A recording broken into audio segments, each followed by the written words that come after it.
Saint کی کامہ committee نے چند سیکنڈز میں ہی نادرا کو کسی بھی شہری کا شناختی کارڈ بلاک کرنے کا اختیار دینے کا نیا بل منظور کر لیا۔ حکومتی ترمیمی بل کی پارلیمنٹ سے منظوری کے بعد نادرا 60 روز تک کسی بھی شہری کا شناختی کارڈ بلاک کر سکے گا، جس سے شہریوں کے بینک اکاؤنٹ سمیت دیگر بنیادی حقوق بھی معطل ہو جائیں گے۔ نادرا ترمیمی بل کے تحت ادارے کو یہ اختیار دیا جا رہا ہے کہ وہ کسی شناختی کارڈ کو تصدیق کے عمل کے دوران 60 دن تک عارضی طور پر ضبط کر سکے۔ اس کے علاوہ ایسے افراد کے CNIC بھی بلاک کیے جا سکیں گے جو مبینہ طور پر قانون سے بچ رہے ہوں یا عدالتی اور قانون نافذ کرنے والے اداروں کے احکامات پر عمل نہ کر رہے ہوں۔ یہ بل 3 مارچ کو سینٹ میں اعظم نذیر تارڑ نے وزیر داخلہ محسن نقوی کی جانب سے پیش کیا تھا۔ اس حکومتی ترمیمی بل کے مطابق اگر کسی شخص کا CNIC بلاک ہوگا تو وہ نہ صرف بینکاری اور مالیاتی نظام سے باہر ہو سکتا ہے بلکہ موبائل سروسز، سفر اور کئی سرکاری اور نجی سہولیات تک اس کی رسائی بھی محدود ہو سکتی ہے۔ پاکستانی گورنمنٹ جو ہے وہ پورا سسٹم جو ہے اس کو ایک دفعہ ریویمپ کر رہی ہے۔ اس میں ہوگا کیا، ڈیجیٹل واؤچرز کریٹ کیے جائیں گے جس میں شاید 20 litre per month petrol assign کیا جائے 2 ویلرز کے لیے۔ یہ ڈیجیٹل واؤچر جو ہے وہ آپ کے CNIC اور بائک کے رجسٹریشن نمبر کے ساتھ لنک ہوگا۔ آپ یہی واؤچر ڈسپینسر پہ جا کے اسکین کریں گے تو وہ پراپر ٹریکنگ رکھے گا کہ آپ نے کتنا کنزیوم کر لیا اور کتنا رہ گیا، اور ایٹ اے ٹائم شاید لمیٹڈ آپ کو فیول ہی ملے ایک سنگل فل اپ پر۔ دنیا میں اس وقت جو ٹوٹل پاپولیشن کنٹرول یعنی اپنے ملک کی عوام کو سسٹم کا غلام بنانے کی جو تیاری چل رہی ہے، بہت سے لوگ اس کو وقت کی ضرورت سمجھتے ہیں یا پھر ہنگامی حالات جو کہ کچھ ٹائم کے بعد ٹھیک ہو جائیں گے، لیکن دراصل یہ کتنی بڑی پلاننگ اور آپ کے ساتھ دھوکہ ہو رہا ہے، یہ احساس آپ کو تب تک نہیں ہوگا جب تک آپ کو اندازہ نہیں ہوگا کہ آپ کس حد تک اس کے اندر گہرا دس چکے ہیں۔ دنیا میں کرونا کے بعد دوسری بار انرجی پیٹرول شارٹیج کا بہانہ بنا کر لاک ڈاؤن لگانے کی تیاری کی جا رہی ہے اور لوگوں کو گھروں میں بند کر کے ان کی مانیٹرنگ کی جا رہی ہے کہ حکومت کی مرضی کے بغیر وہ گھروں سے باہر بھی نہیں نکل سکتے، کوئی بھی کام حکومت کی مرضی کے بغیر نہیں کر سکتے اور ان کی مرضی کے بغیر پیٹرول تک نہیں خرید سکتے۔ اور میری یہ بات یاد رکھ لیں کہ کچھ ہی ٹائم کے اندر آپ دیکھیں گے کہ آپ کو ایک ہی ملک کے اندر رہتے ہوئے، ایک ہی شہری ہوتے ہوئے ایک شہر سے دوسرے شہر جانے کے لیے بھی حکومت کی اجازت کی ضرورت ہوگی، اور اپنے ہی ملک کے اندر آپ بھیڑ بکریوں جیسی یا پھر چونٹیوں کی طرح زندگی گزاریں گے، جیسے بھیڑوں کو ایک چراگاہ کے اندر چھوڑ کر ان پر بھیڑیوں کی نگرانی کے لیے چھوڑ دیا جائے، اور آنے والے ہر ٹائم کے اندر یہ شکنجہ مزید سخت ہوتا جائے گا۔ اور یہ باتیں میں اپنی طرف سے نہیں کر رہا بلکہ حال ہی میں آپ کو پاکستان کے اندر پاس ہونے والے قانون کی خبر سناتا ہوں، ذرا دل تھام کر غور سے سنیے گا۔ خبر یہ ہے کہ نادرا کو کسی بھی پاکستانی شہری کا ID کارڈ بلاک کرنے کا اختیار دے دیا گیا ہے جو کہ 60 دن تک بند ہوگا، اور وہ بھی صرف شک کی بنیاد پر۔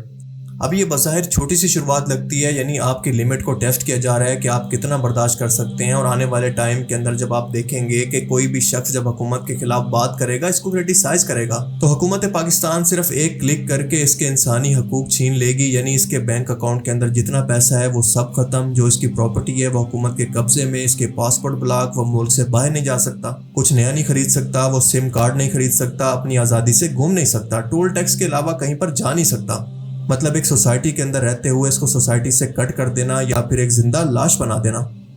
اب حکومت کے مطابق بظاہر یہ قانون ان لوگوں کے لیے بنایا گیا ہے جو کہ مجرم ہوں یا پھر قانون سے بچ رہے ہوں، لیکن آپ جانتے ہیں کہ ایسا نہیں ہوتا۔ جس کے پاس پورا کا پورا اختیار ہو وہ اس کو جیسا چاہے اس ملک کے اندر استعمال کر سکتا ہے، اور وہ بھی بنا روک ٹوک کے، کیونکہ اس کو قانونی حیثیت حاصل ہو چکی ہے۔ اور اس بات کا ثبوت ہے ہر چیز کی ڈیجیٹلائزیشن، مثلاً آپ کے ID کارڈ کو بھی اب ڈیجیٹل کر دیا گیا ہے، اور نادرا ایپ سے آپ اپنے ڈیجیٹل ID کارڈ کو بنوا کر اس کو استعمال کر سکتے ہیں۔ اور صرف کچھ ہی ٹائم کے بعد آپ دیکھیں گے کہ حکومت پاکستان ایک نوٹیفیکیشن نکالے گی، قانون پاس کرے گی کہ اب کے بعد ہر شخص کو آج سے ID کارڈ کی بجائے یا پھر ایک پراپر فزیکل کارڈ کی بجائے ڈیجیٹل ID کارڈ کو استعمال کرنا ہوگا، ورنہ اس کا سب کچھ بلاک کر دیا جائے گا۔ اور چاہتے نہ چاہتے ہر شخص کو یہ بات ماننا پڑے گی، کیونکہ اس کے پاس اور کوئی راستہ نہیں ہوگا۔ اور پھر آپ دیکھیں گے کہ اسی شخص کو پیٹرول لینے کے لیے بھی اپنے آپ کو رجسٹر کرنا ہوگا، آن لائن بجلی استعمال کرنے کے لیے بھی اس کا میٹر ہوگا، اور اس کے علاوہ بجلی کے ریکارڈ میں شامل ہونے کے بعد ڈیجیٹل میٹر اس کو الاٹ کیا جائے گا۔ اور بالکل اسی طرح سے اس کو پانی اور راشن کے لیے بھی خود کو رجسٹر کرنا پڑے گا، اور صرف ایک کلک پر یہ سب کچھ گورنمنٹ کی طرف سے آپ کے لیے بند بھی ہو سکتا ہے، اور آپ کے پاس اور کوئی راستہ نہیں ہوگا۔ اور اسی آنے والے لاک ڈاؤن کی مثال لے لیں کہ اسکولوں کو بند کر کے بچوں کی پڑھائی اسکرین پر قید کروائی جا رہی ہے تاکہ ان کو اسکرین کا عادی بنا دیا جائے۔ آپ کے انٹرنیٹ کو، آپ کی ہر ایک انٹرنیٹ ایکٹیویٹی کو مانیٹر کیا جائے گا کہ آپ کیا سرچ کرتے ہیں، کیا دیکھتے ہیں، کیا بولتے ہیں۔ پیکا جیسے قانون لا کر آپ کو جیل کے پیچھے ڈال دیا جائے گا، اور پھر یہ لوگ آنے والے ٹائم کے اندر آپ کی پرائیویٹ لائف کو بھی لیگلی طور پر مانیٹر کریں گے، یعنی کل ملا کر گرے اسٹیٹ مووی مستقبل کے اندر حقیقت بننے جا رہی ہے۔ اور اس کا صاف مطلب یہ ہے کہ یہ نیو ورلڈ آرڈر کی شروعات ہے جس کے اندر بیماریاں لگا کر جنگیں کروا کر دنیا کی آبادی کم کرنی ہے جس کو کنٹرول کرنا آسان ہو. پھر اس کے بعد نیچر اور انرجی کو کنٹرول کرنا ہے اور اس کے بعد میڈیا کو اتنا کنٹرول کرنا ہے کہ کچھ بھی اسٹیٹ کی مرضی کے بغیر نہ وہ بول سکے نہ کچھ دکھا سکے. اور یہ سب کی سب چیزیں آج آپ کو اپنی آنکھوں سے ہوتی ہوئی نظر آ رہی ہوں گی, چاہے وہ ٹیسٹ کے مراحل کے اندر ہیں, لیکن آنے والے ٹائم کے اندر آپ اس کو پرفیکٹ شکل کے اندر امپلیمنٹ ہوتا دیکھیں گے. اور اس کے بعد آپ دیکھیں گے کہ ان تمام رجسٹریشن کو, تمام چیزوں کو ڈیجیٹل کر کے ایک آئی ڈی کے اندر سمو دیا جائے گا جس کو کہتے ہیں RFID یا پھر 666 یا پھر شیطان کی چھاپ. بائبل میں اس کو مارک آف دی بیسٹ کہتے ہیں, جبکہ اسلام کے اندر اس کو دعوت الارض کی چھاپ کہا جاتا ہے, یعنی دجالی سسٹم کا غلام شخص. اور اس سسٹم کی امپلیمنٹیشن صرف پاکستان نہیں بلکہ انڈیا اور پوری دنیا کے اندر ہو رہی ہے. ایون کہ ترقی یافتہ ملکوں کے اندر بھی یہ دجالی نظام نافذ کیا جا رہا ہے جو کہ آہستہ آہستہ آپ کی میری زندگیوں کے اندر سہولت کے نام پر داخل کیا جا رہا ہے. اور جو بھی شخص اس کا حصہ نہیں بنے گا وہ سوسائٹی کے اندر محروم کر دیا جائے گا یا پھر اس کو آئسولیٹ کر دیا جائے گا. اور آنے والے ٹائم کے اندر آپ اس نظام کو دھندلے پن سے ہٹ کر واضح ہوتا دیکھیں گے. آپ دیکھیں گے کہ آہستہ آہستہ آپ کے ہاتھوں سے قدرتی چیزیں نکال کر آپ کو آرٹیفیشل میٹ کا عادی بنا دیا جائے گا جس کو فیکٹریز تیار کریں گی, اور اس کے علاوہ آپ پھل, فروٹ, سبزیوں, دالوں کی بجائے پیکٹ فوڈ کا عادی بن جائیں گے. اور پھر جب جو حکومت چاہے گی اس کی سپلائی روک کر آپ کو بھوک سے مجبور ہو کر آپ کی ہر بات ماننے پر مجبور کر سکتی ہے.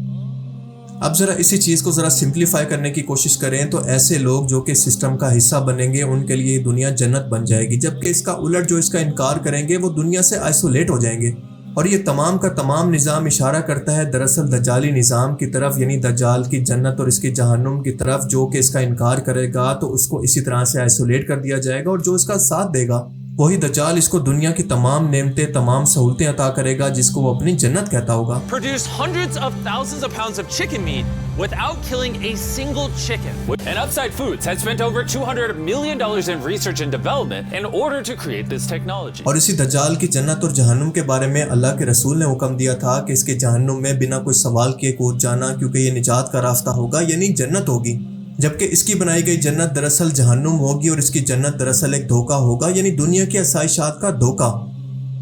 اور اس کے بعد ہم دیکھیں گے کہ یہی دجال موسموں پر کنٹرول کرے گا, اور آج اس کے کنفرم دجالی چیلے موسموں کو کنٹرول کر چکے ہیں کسی حد تک. ایون کہ یہ شیطان تو آسمان پر بادلوں کی ایک لیئر بنا کر سورج کی روشنی کو روکنے کے لیے تجربات مکمل کر چکا ہے, جس کا مطلب ہے کہ فصلوں کی پیداوار کو روکنا, کیونکہ سورج کی روشنی ان تک نہیں پہنچے گی تو وہ فصلیں اگیں گی نہیں. اور فصلوں کو اگانے کے لیے جو بارش کی ضرورت ہوتی ہے اس کو تو وہ آرٹیفیشل رین کے نام سے پہلے کنٹرول کر چکے ہیں. اس کا مطلب یہ ہے کہ موسموں کو کنٹرول کرنے کی, فصلوں کو اگانے کی ٹیکنالوجی ایک پرفیکٹ حالت میں بہت ہی جلد ان کے ہاتھ میں ہوگی. اور یہ تجربات کرنے والے شیطان کے پجاری آپ نے دیکھ لیا کہ کس کو خدا مانتے ہیں. ایپسٹین آئلینڈ کا ان کا سکینڈل تو آپ سب نے دیکھ ہی لیا, اور ساتھ ساتھ آپ نے یہ بھی دیکھ لیا کہ اللہ تعالیٰ نے دنیا کے اندر ان کو ایکسپوز کر کے کس طرح سے ذلیل کیا, اور آخرت کے اندر تو ان کا اس سے بھی برا انجام موجود ہے بھی. اور شیطان کی یہی تو فطرت ہے کہ وہ انسان کو اپنے جال کے اندر پھنسا لیتا ہے, اس کو استعمال کرتا ہے, اور اس کے بعد دنیا اور آخرت دونوں کے اندر اس کو ذلیل کروا دیتا ہے.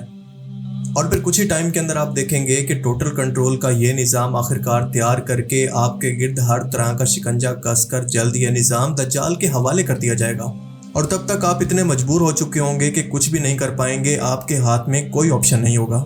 اور ہم سب آہستہ آہستہ اسی طرف بڑھ رہے ہیں.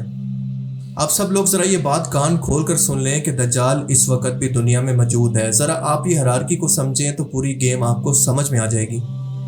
اس ہرارکی میں سب سے نیچے ہے عوام, جن کو جو دکھایا جائے وہ اسی کو سچ مان لیتی ہے, اور دجال کو بھی اسی طرح سے مسیحا مان لے گی, کیونکہ اس کو ہر طرف سے media, politics, film industries, dramas کے اندر ہیرو اور انسانیت کا سیویئر دکھا کر پیش کیا جائے گا. اور ان عام پبلک کے اوپر ہیں ان کے آئیڈیل, یعنی ان کے سنگر, پولیٹیشین, سپورٹس سٹارز اور میڈیا, جو کہ عام لوگوں کی ذہن سازی کرتے ہیں, اور یہ بھی شیطان کے پجاری ہوتے ہیں. پھر اس کے بعد ان لوگوں کے اوپر آتے ہیں کرپٹ پولیٹیشین, جو کہ اس دجالی نظام کے لیے منصوبہ بندی کرتے ہیں, قانون سازی کرتے ہیں, یا پھر اس نظام کے بینیفیشری ہیں. اور پھر اس کے ٹاپ پر ہے برٹش رائل فیملی, زائنسٹ اور فری میسن, جو کہ ڈائریکٹ شیطان سے کمانڈز لیتے ہیں کہ کیسے کیسے دنیا کے اندر اس کا نظام نافذ کرنا ہے. اور بدلے میں شیطان کو راضی کرنے کے ریوارڈ کے طور پر یہ شیطان ان کو انسانی فطرت کو جان کر گمراہ کرنے اور ان کو کنٹرول کرنے کی منصوبہ بندی سکھائے گا اپنے ہزاروں سال کے تجربے کی بنیاد پر. اور یہ سارا کا سارا نظام جھوٹ کی بنیاد پر ٹکا ہوگا, یعنی جو کچھ دکھایا جا رہا ہوگا وہ سچ نہیں ہوگا. اور یہ بات کامن سینس کی بھی ہے کہ اگر کفر اپنی اصلی شکل کے اندر دنیا کے سامنے آ جائے تو ہر شخص اس کو پہچان لے گا، اور اسی لیے جھوٹ اور کفر ہمیشہ شک بدل کر خود کو مسیح اور سچا دکھا کر سامنے آتے ہیں، جو وہ اصل میں نہیں ہوتے لیکن ہونے کا دعویٰ کرتے ہیں۔ اور اسی لیے قرآن پاک میں اللہ فرماتا ہے کہ سچ کو جھوٹ سے مت ملاؤ، کیونکہ یہ دونوں چیزیں بالکل الگ الگ ہیں۔ اور یہ چھوٹی سی قرآنی آیت کتنی گہری بات کر رہی ہے، اس کا مطلب آپ کو آج سے پہلے کبھی بھی اتنا گہرائی میں سمجھ نہیں آیا ہوگا، کیونکہ دجال بھی یہی کرے گا، جھوٹ کو سچ سے ملائے گا جو کہ وہ ہے نہیں، اور خود کو وہ بنا کر پیش کرے گا، یعنی انسانیت کا سیویئر، ان کا مسیح، جو وہ اصل میں ہے ہی نہیں، یعنی وہ دجل کرے گا، دھوکہ دے گا۔ اور حدیث مبارکہ کے مطابق مسلمان عورتیں مغربی بے حیائی سے متاثر ہو کر دجال کی حمایت کے اندر پیچھے بھاگیں گی، مسلمان ان کو پکڑنے کی کوشش کریں گے، گھروں میں قید کریں گے، لیکن وہ باہر نکل آئیں گی میرا جسم میری مرضی کے نعرے لگا کر۔ اور یہ چیز آج آپ کو ہر مسلم ملک کے اندر ہوتی نظر آ رہی ہے کہ وہ کتنا زیادہ ویسٹ سے انسپائر ہو کر نوجوان نسل دجالی نظام کے پیچھے چل رہی ہے، سوائے مکہ اور مدینہ کے آپ اس کو ہر جگہ پر دیکھ سکتے ہیں۔ اسی شیطان کا سب سے بڑا ہتھیار یعنی دجال اس وقت بھی اس نظام کو دیکھ رہا ہے، بلکہ کنٹرول بھی کر رہا ہے، اور حدیث شریف کے اندر آتا ہے کہ دجال کا خروج ہوگا، نہ کہ وہ پیدا ہوگا۔ ذرا الفاظ پر غور کیجیے گا، اور آپ اچھی طرح سے جانتے ہیں کہ خروج اسی شخص کا ہوتا ہے جو کہ دنیا میں موجود ہو یا پھر کہیں پر چھپا ہو اور اچانک سے سامنے آ جائے۔ ایک اور حدیث میں آتا ہے کہ وہ غصے کی حالت کے اندر باہر نکلے گا جب اس کے ہزاروں سال کے بنے ہوئے نظام کو امام مہدی علیہ السلام نے چیلنج کیا ہوگا،